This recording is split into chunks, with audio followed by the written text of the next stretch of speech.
諗到杯底見地，煙蒂鋪滿了地，聽到你講再見，講得那麼細膩。其實我早預期，這天終會來臨，只是沒想到痛得這麼徹底。翻遍手機訊息，刪了又再築起，走過街角餐廳，漆還掉兩份味。朋友都勸我醒，何苦這樣執迷？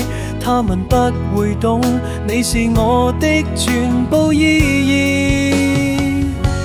是我不配擁有你的以後，憑什麼留住你溫柔？我用盡力氣只換來你一句朋友，原來深愛從來都不夠。是我不配站在你身邊走，憑什麼談什麼永久？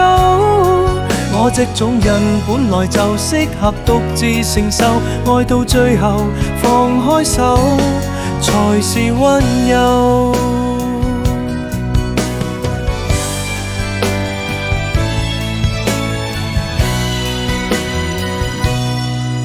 其實我都知道我們差距太遠，其實我都明白感動不是愛，只是我捨不得這麼多年的依賴，使不得那個曾經很愛我的女孩。是我不配擁有你的以後，憑什麼留住你溫柔？我用盡力氣只換來你一句朋友，原來深愛從來都不夠。是我不配站在你身邊走，憑什麼談什麼永久？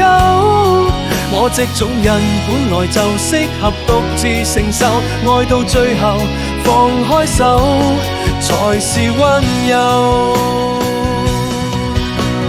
我試過砍掉你所有照片，試過1000次說服自己不要再見，可是失眠的夜眼淚總是很誠實，提醒我從來沒有停止愛你這件事。擁有你的以後，憑什麼留住你溫柔？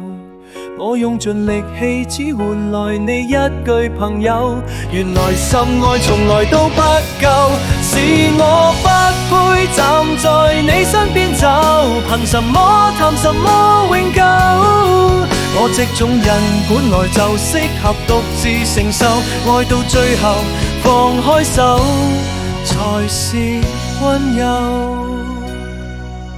原來最傷的愛是我親手把你推開。